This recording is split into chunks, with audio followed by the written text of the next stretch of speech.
Ladies and gentlemen, esteemed guests and viewers from around the world, I am delighted to be here today as your host for the special interview session.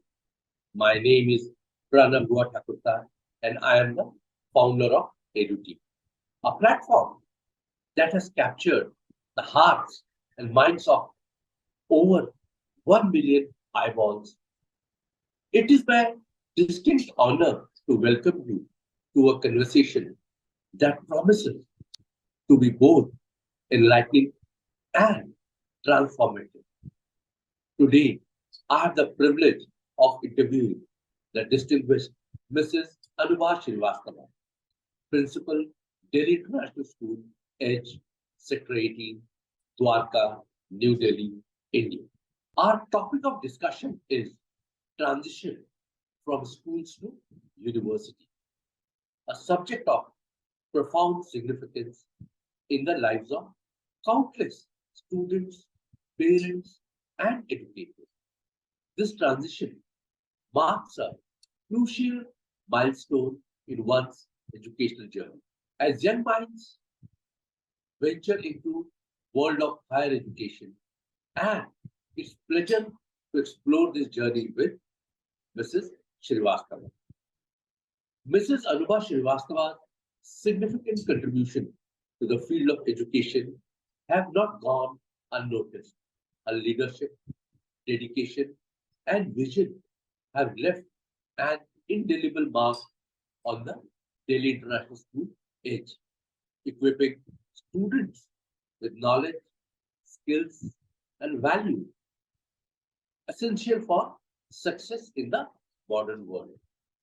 Her insights into challenges and opportunities students face as they transition from nurturing environment of schools to the demanding world of universities are truly invaluable. I invite you all in celebrating the wealth of knowledge and experience that Mrs. Anubha Srivastava brings to the table. And I look forward to a thought provoking and enriching conversation.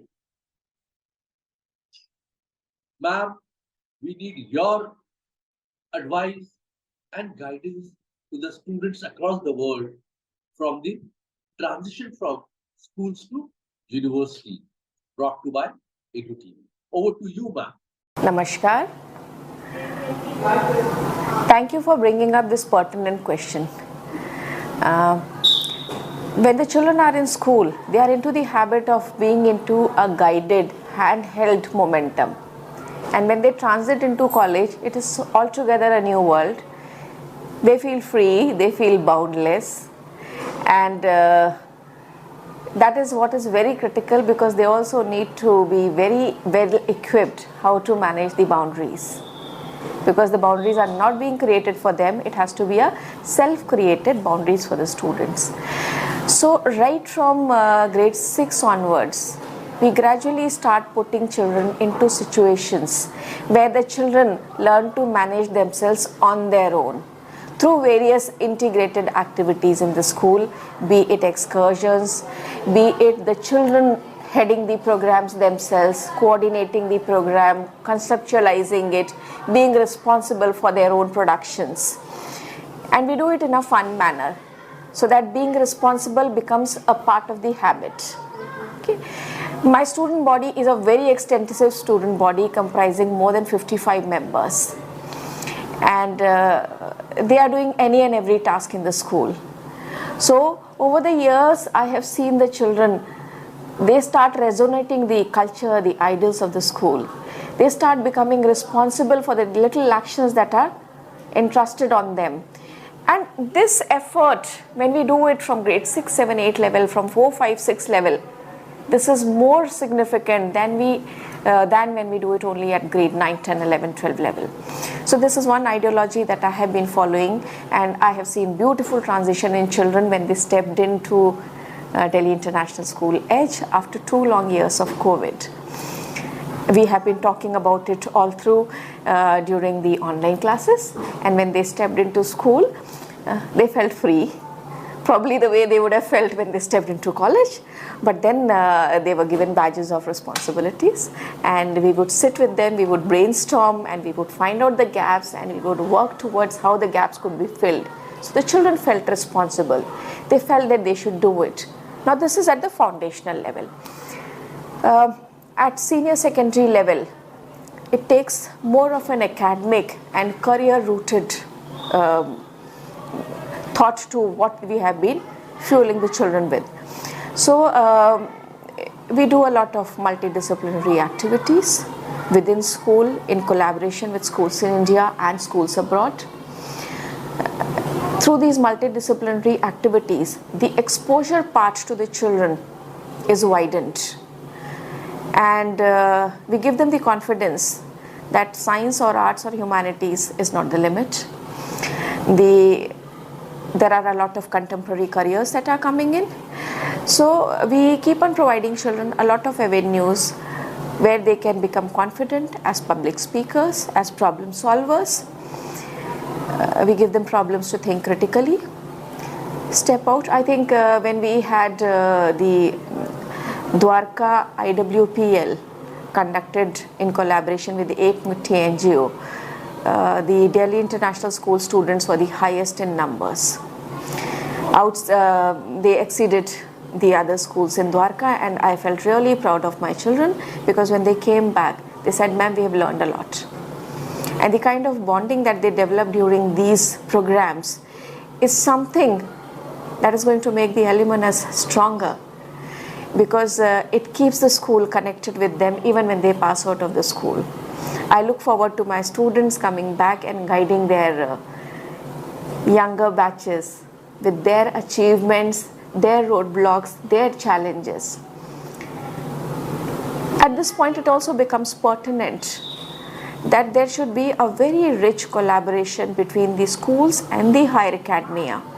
The only gap that exists in terms of skilling of children when they go from school to colleges or from colleges to jobs is that between these two interaction levels, the institutes are not having rich collaborations. I do send students, I'm thankful to Indraprastha University, Netaji Subhash Institute, Delhi University, IIT Delhi. All these institutes have been welcoming our students. They have been giving avenues for the students to step into their labs, perform experiments, greet with the faculty. And I think that is paramount for the children, because when they step into these institutes later as students, they will not be scared, but they will be confident. It's a beautiful concept that exists in many universities abroad and have started coming into liberal universities in India also now. There is a concept of cross-institute credit. If a student is going and doing a project in any of these universities as a school student, they can add it on to their credits in the university later when they take admission in the universities. So this is going to make the collaborations richer. I look forward to the higher academia in India to provide more avenues for the students to have these kind of strengthening collaborations, not just experiential collaborations. The way the students of law universities, when they go and intern in different law institutes, they pick up their potential candidates from those interns.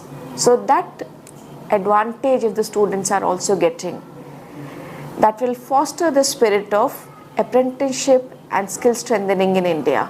NEP has brought in a lot of transitional changes. I'm happy and I'm proud to say that at Delhi International School Edge, we are quite progressive and we have adopted a lot of them. We have introduced skill subjects in school, and we have also increased the ambit of collaborations with institutes, with industry. We had our parent members from different industries coming and addressing the children. We had the eminent personalities from different institutes, different industries coming and addressing the children. And it gives a real idea to the student what they are going to do, what they are going to be. I always mention one of my student here.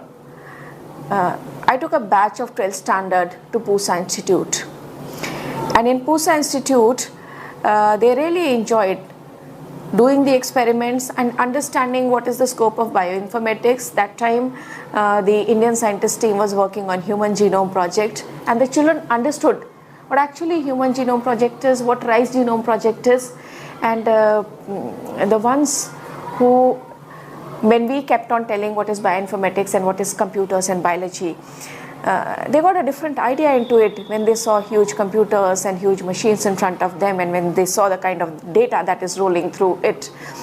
India was not made the part of Human Genome Project. India got the Rice Genome Project, one chromosome to decode, and that was a big achievement for India. So, and I felt extremely happy when two of those students said, "Ma'am, medical is not our calling. We are going to become computational biologists." They are today well placed in universities abroad. One of them is doing a postdoctorate in Penn State University. Another alumnus has a lab named to her in King's Cancer Institute. So these kind of things happen with exposure and with collaboration. And I believe if we are sticking to books and board marks, we are losing out a lot. When we are stepping out and experiencing the real world, the marks become the launch pad, and the students achieve much more beyond the scorecards. So I wish my students a lot of exposure, a lot of experimentation, and the failures that strengthen them to become successful in future. All the best, dear children. I see you all flying out with the colors, rich, vibrant, and innovative. I see you all coming back to the alma mater and hugging your teachers and telling them, "Ma'am, you've been wonderful. You gave us the space." All the best.